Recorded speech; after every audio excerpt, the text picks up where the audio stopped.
The woman had a plan. Thunder tore the land. It's time now to get loud, under the gray full cloud. We can no longer yield. She went into the field. The wind swayed through the corn. She lifted her bullhorn.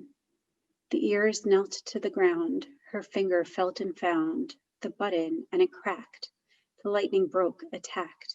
The giant apple tree, its branches fell, a plea. You won't leave me here alone, on this earth with rock and stone, and its fertile soil's blown, upward seeds are barely grown. I need some help from you. Thanks for rains and dewdrops too, but we need sun to shine right through. It has been a long, long time. We are weary, stand in line. Don't you see the people plead, stand in food lines, endless need? Darkness, it just rolled right in. Corn stood up and knelt again. She has power, so does he. Plants don't know where north should be. Apples tumble through the grass, knock her feet down, she can't pass. She wouldn't want to if she could. With persistence, she'll stay stood. Clouds close in and darkness rolls. Green grass moves almost like foals. Try to walk and then they fall, barely learn to stand at all. She breathes in and hits the mic. Feedback crackles. It's just like it's fighting back against the sky. Her sound will not stop to ask why. Why all-powerful divine keeps these people in a line, rationing health, safety, life? If you're so powerful, why would you use that power to torment us like this? How are we supposed to believe and pray and worship? Worship, when worship is service and service is work, and who can possibly have the energy for that when people are doing all they can just to stand up straight under these conditions? And are you trying to break us? Are you trying to break us? We are not lightning bolts and we are not electricity, and we sure as hell do crackle, but not in the lines you want us to stay in. Oh, what's that you say? What's that you say? You were telling me that you don't dictate how lightning crackles, you just get it started, but you don't control which was it breaks.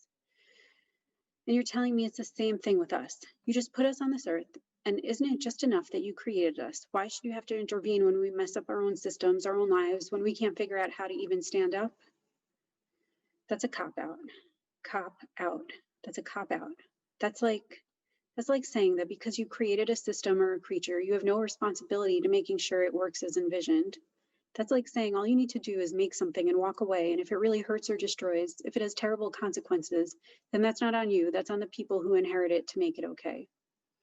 But you built this, you designed this thing. You have the responsibility to come back in here and face what you've done. And it's not enough to just destroy it either. You created these systems. If you just let them burn, then what are we left with? Just ash, just rubble, just refuse, just smoke.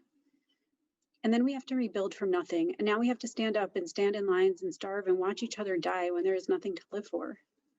Aside from that, then we need to figure out what to live for. And we have to build it. I know. You're saying that we should look at the glory of everything you created, and we were created in your image, so we should learn to create just like you.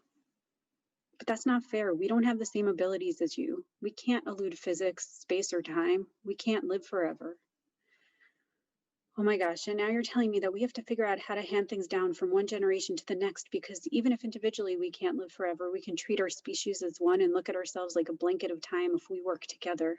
But you made us. You know we can't work together. That is the fatal flaw in your whole design anyway. Oh, what's that you say? Right, sure, whatever. There are tools for that. Yes, there are, and I've been studying them and practicing them for years, and I'm tired of it because the truth is it's not enough for me to try. Everyone else has to want to too. And then you make me spend my whole life walking from person to person while they're starving in line, asking them if they want to learn together, when all they want is their piece of bread or corn or apple, or better yet, a piece of land, and I would love to give them that. I can give them one of these apples you made, beat at my heels, and I can pick some of this corn that doesn't know if it wants to be in the ground or in the sky, and I can even bake bread and bread and bread and bread. And I can even split up my parcel of land, but that's not enough to satisfy all the needs, and I have tried, but I just cannot seem to get the others to listen. Oh, for heaven's sake, now you're going to tell me I need to do that when it's basically impossible. And yes, I said for heaven's sake. Oh, you own all the heavens now, so I can't even say that? I'm trying my hardest not to curse in front of you. All of the expressions for exasperation that I know are either so-called dirty words, which apparently are signs of disrespect, so I'm trying not to use them in front of you, or they have some reference to divinity, gosh, and heavens, or the, what would you call it, inverse of that, hell, heck, so on. She puts the megaphone down. I guess I can't say anything anymore. She sits down on a rock. Thunderstorms evaporate. And then a giant frog came to eat her up. That's right. If we told this story the way the Bible tells stories, that could happen. She was supposed to struggle with divinity, and she had many words to say, and you know how it is. When the men do it, they are prophets. Maybe they won't be allowed to come into the promised land. But you know what? They're still heroes to nations. She, on the other hand, is supposed to get eaten by a giant frog, or he'll make her put on a puffy pink dress. You know, her work clothes, her utility overalls covered in dirt with pockets filled with apples and corn to bring the food lines. Those weren't right for her. You know, if people wanted to hear from a working woman who actually gets the job done and has plans and things to say, well, this place would be pretty different right now. And so would our Bibles. So the giant frog, the puffy dress, the apple branches are snapped, the corn stays down, the sky turns blue. It looks beautiful, doesn't it?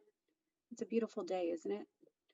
But there are still people on food lines and other people who choose not to see, and other people who see it and don't know what to do but cry out to the heavens, and lots of people who don't know how to work together, and lots of people who try and are exhausted and aren't sure how to stand up anymore.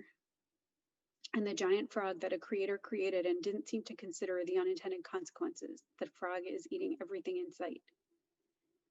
I have a plan for that. When those words are true, no more beautiful words have ever been spoken. Creations and plans and overalls.